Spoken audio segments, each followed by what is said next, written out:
Hanya karena tidak tepuk tangan saat Gubernur Sumatera Utara memberikan sambutan, seorang pelatih biliar tim PON Papua dijewer dan diusir dalam acara tali asih atlet PON. Sang pelatih mengaku kecewa dengan perlakuan dan sikap Gubernur di depan publik. Yang pakai kuku siapa?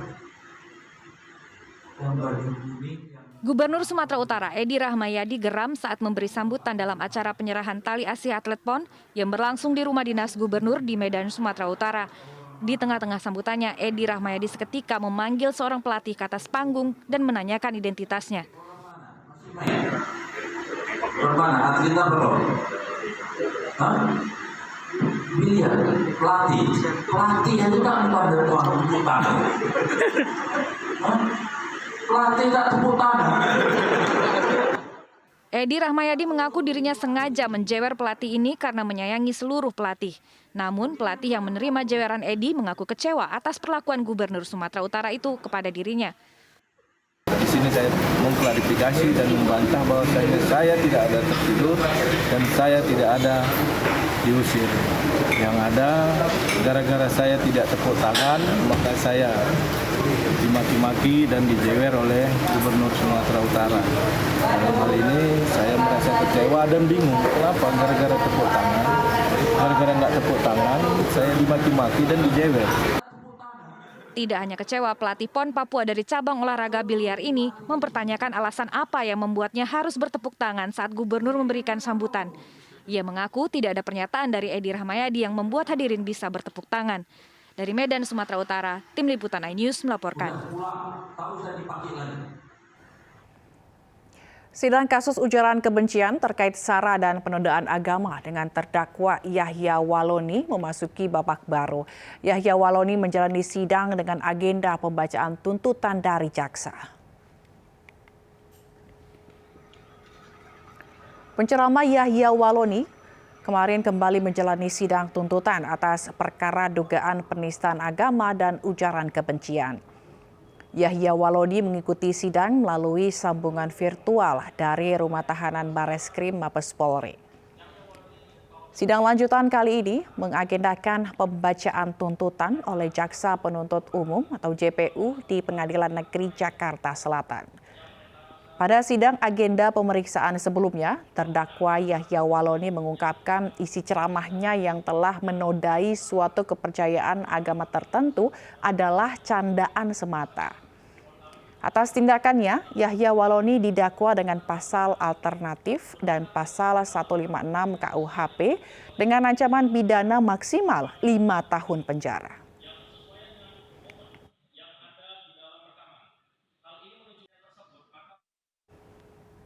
Sementara terdakwa penista agama YouTuber MKC masih dirawat di RSUD Ciamis.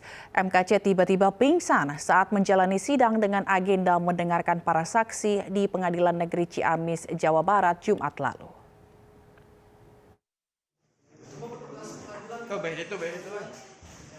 Inilah momen ketika MKC pingsan saat sidang di Pengadilan Negeri Ciamis dengan agenda dengarkan keterangan saksi Jumat lalu. Petugas kemudian membawa MKC keluar dari gedung pengadilan untuk dilarikan ke IGD RSUD Ciamis. Sidang KC pun ditunda hingga minggu depan. Kakinya kenapa? Kecelakaan di kabel. Sehat Pak, tapi gimana kaki sekarang? Sakit. Sakit Pak. Yang sakit tahu Pak? Sakit gigi, pusing kepala. Tadi belum siap sidang hari ini. MKC pingsan saat sidang masih mendengarkan keterangan 3 saksi dari total 8 saksi. Berdasarkan keterangan kuasa hukum, MKC terjangkit demam berdarah. Saat ini MKC masih menjalani perawatan di RSUD Ciamis. Dari Ciamis, Jawa Barat, Acep Muslim, iNews melaporkan. Diduga menjadi korban pembunuhan, seorang wanita petugas lapangan di Samsat Ngawai, Jawa Timur ditemukan tewas di sebuah kedai bersimbah darah dengan luka di kepala.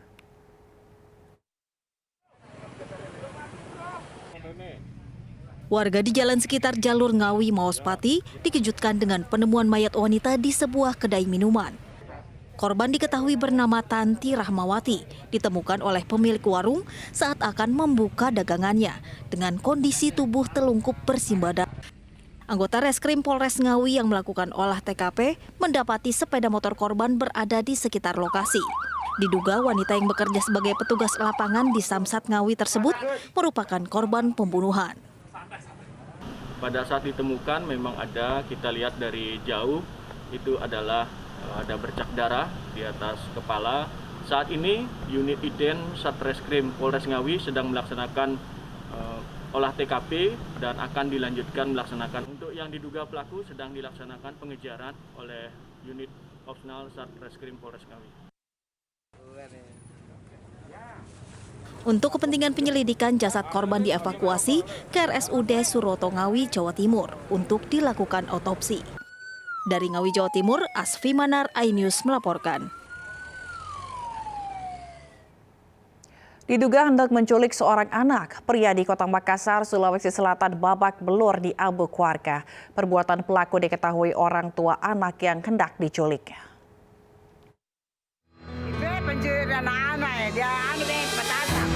Pria 37 tahun ini menjadi bulan-bulanan warga di Jalan Landak, Makassar, Sulawesi Selatan karena diduga hendak menculik seorang anak berusia 7 tahun.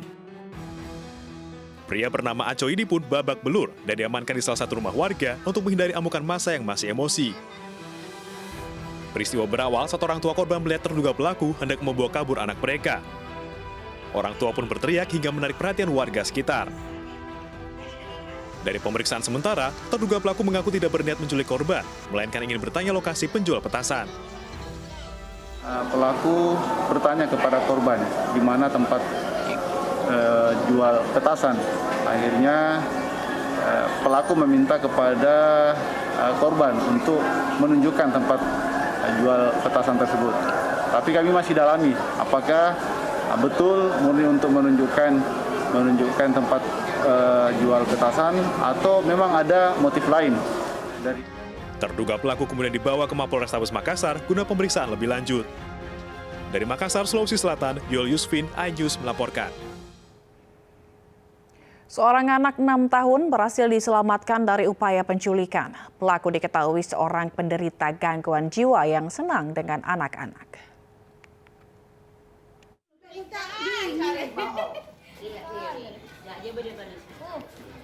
Kamera amatir warga merekam penangkapan seorang tersangka pelaku percobaan penculikan anak di Jalan Dupak Magersari, Surabaya, Jawa Timur pagi tadi. Korban nyaris diculik ketika bermain di pinggir rel kereta tidak jauh dari rumahnya. Mulut korban dibekap dan digendong oleh tersangka. Saat akan dibawa keluar dari kawasan permukimannya, korban sempat berteriak dan terdengar oleh tetangga dan saudaranya. Korban pun berhasil diselamatkan, sementara pelaku langsung diamankan warga. Tak lama kemudian, polisi datang untuk melangkap pelaku. Main di sini anak itu pagi, terus main ke depan, terus digendong anaknya. Teriak-teriak, "Ma, tolong Ma, bantuin malah mau diculik." Terus anak saya, masnya ke sini lari, bilang kalau adiknya diculik. Terus saya samperin ke sana. Sempat digendong gitu, Bu? Iya, digendong. Dibawa kemana tadi? Ya, di tempatnya aja, belum sempat kemana-mana, cuma digendong. Sementara polisi menyangkal bahwa kejadian tersebut adalah percobaan penculikan. Menurut polisi, pelaku adalah penderita gangguan jiwa yang menyukai anak kecil. Itu tidak benar. Jadi yang bersangkutan itu diduga menurut keterangan dari RT setempat merupakan orang kekurangan jiwa, maksud dalam arti OTGJ. Tapi hasil pemeriksaannya dia menculik. Jadi yang bersangkutan itu memang kesehariannya suka sama anak kecil, suka menggoda anak kecil, dan kalau obatnya habis, meresahkan warga sekitar. Hingga saat ini, identitas terduga pelaku belum diketahui. Saat diperiksa di rumah sakit jiwa, menurut tempat terduga pelaku pernah dirawat, tidak ditemukan data dirinya. Terduga pelaku langsung dibawa ke lingkungan Pondok Sosial Keputih, Surabaya. Dari Surabaya, Jawa Timur, Sony Hermawan, iNews melaporkan.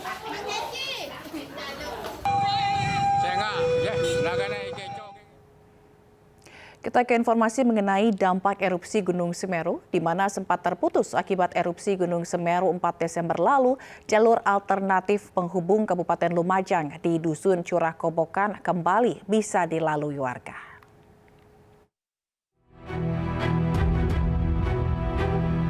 Inilah jalur alternatif di Dusun Curah Kobokan, Desa Supit Urang, Kecamatan Pronojiwo, Lumajang, Jawa Timur, kembali dibuka pasca terputus diterjang guguran awan panas 4 Desember 2021 silam. Jalur ini merupakan satu-satunya akses warga dari Kabupaten Lumajang menuju Kabupaten Malang maupun sebaliknya setelah jembatan Geladak Perak ambruk. Untuk melalui jalur ini, pengendara harus menyeberangi jalur lahar Gunung Semeru sekitar 2 km dengan medan pasir berbatu. Kalau jam segini saya nggak takut. Biasanya kalau siang kan sudah nggak boleh, kalau lihat cuaca gitu kan. Nggak boleh lewat, makanya saya pagi lewat sini. Kenapa lewat sini, Pak? Ya jalur yang paling terdekat di sini ya untuk menuju Lumajang. Biasanya saya lewat Tumpak Gelaga sana. Sebelum di sini bisa dilewati. Meski menantang bahaya, namun sejumlah warga terpaksa melintasi jalur ini untuk beraktivitas. Memang jalur-jalur asli. Memang sebelum erupsi sudah ada? Ya sudah ada untuk jalur tambang juga penyeberangan. Mulai tahun zaman Belanda ini cuacanya buruk, saya stop di sini. Khawatir ada hal-hal yang tidak diinginkan. Sementara status Gunung Semeru masih berada di level 3 atau siaga. Dari Lumajang, Jawa Timur, Yayan Nugroho, iNews melaporkan.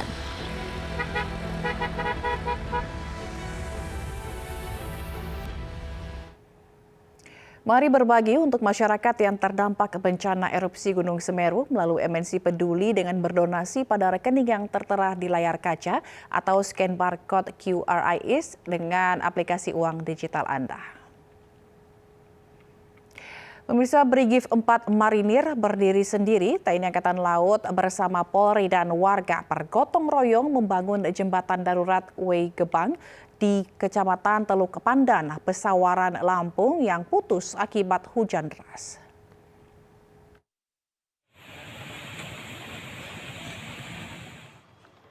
Prajurit Brigif 4 Marinir berdiri sendiri TNI Angkatan Laut bersama Polri dan warga sekitar jembatan Wai Gebang bergotong royong membangun jembatan darurat.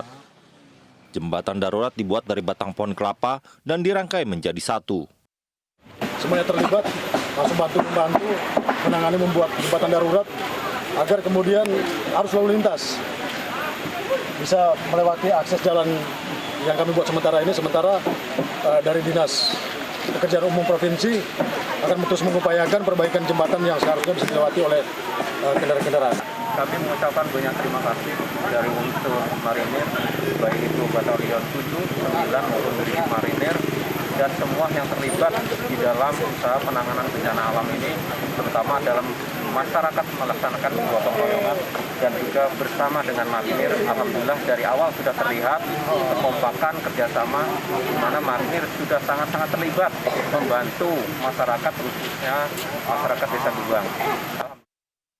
Meski hanya sebatas bisa dilalui kendaraan roda 2, jembatan darurat diharapkan dapat membantu warga yang akan menuju ke Padang Cermin atau sebaliknya. Presiden Joko Widodo meresmikan Bendungan Ladongi di Kabupaten Kolaka Timur, Sulawesi Tenggara. Pada peresmian kali ini, Presiden beserta rombongan menaiki perahu naga di bendungan tersebut.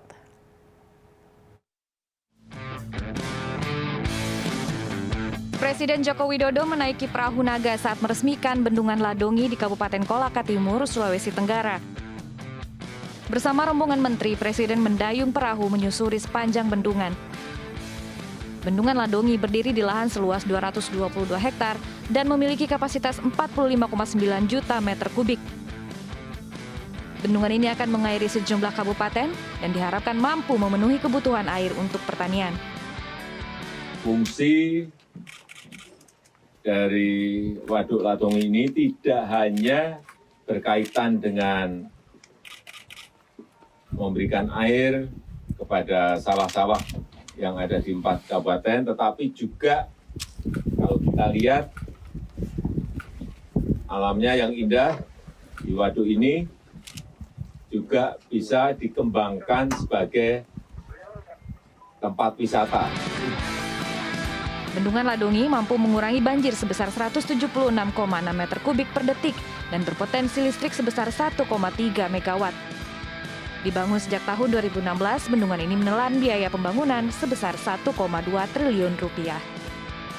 Tim Liputan iNews melaporkan.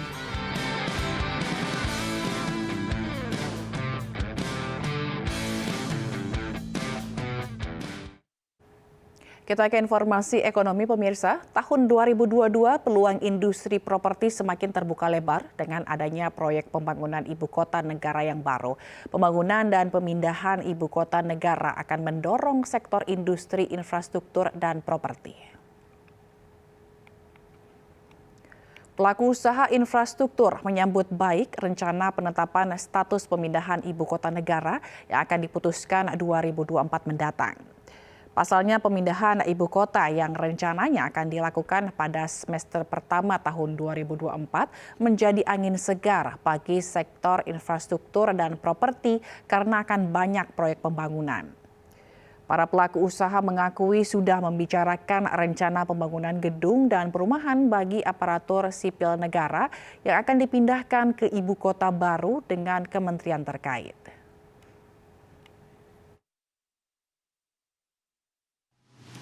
Kalau kami dari para pengusaha kontraktor dan infrastruktur, kami tentunya menyambut dengan gembira rencana tersebut.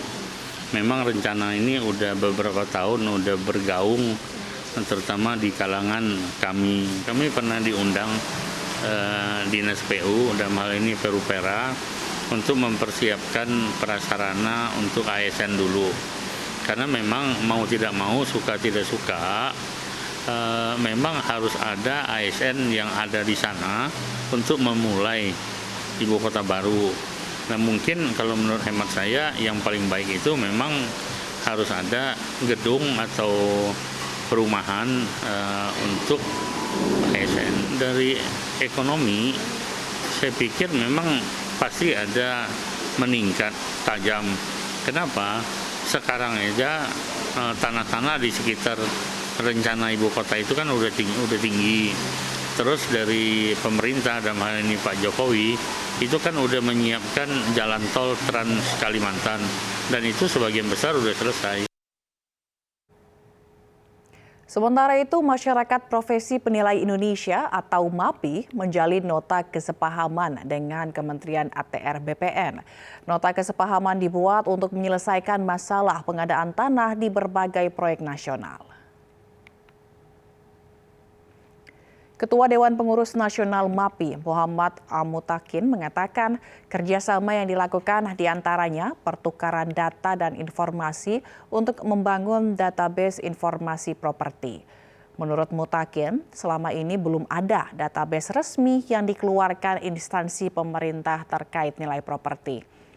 Padahal hal tersebut penting sebagai transparansi transaksi properti. Nantinya dalam MOU tersebut juga akan dilakukan pengembangan pengetahuan pertanahan dan kerjasama antisipasi mitigasi resiko pengadaan tanah.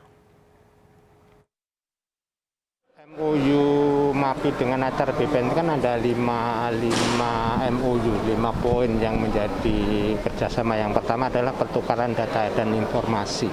Dan ini sebenarnya adalah cikal bakal kita coba membangun database informasi properti. Karena selama ini nilai properti transaksi itu tidak pernah ada satupun instansi pemerintah yang mengeluarkan, di mana itu menjadi acuan penting di dalam transparansi transaksi properti. PLN Unit Induk Distribusi Jakarta Raya menurunkan 2.400 personil siaga dan alat detektor gangguan untuk pemeliharaan listrik selama libur Natal dan Tahun Baru. PLN juga memprediksi beban puncak listrik di perayaan Tahun Baru akan naik 2%.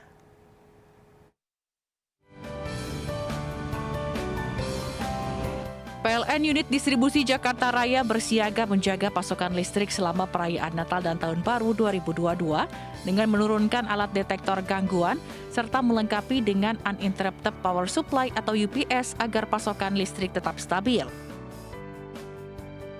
General Manager PLN UID Jakarta Raya, Dodi B. Pangaribuan menyebutkan, pihaknya juga terus mengoptimalkan keadaan listrik di sejumlah lokasi, mulai dari rumah warga hingga tempat yang berpotensi ramai.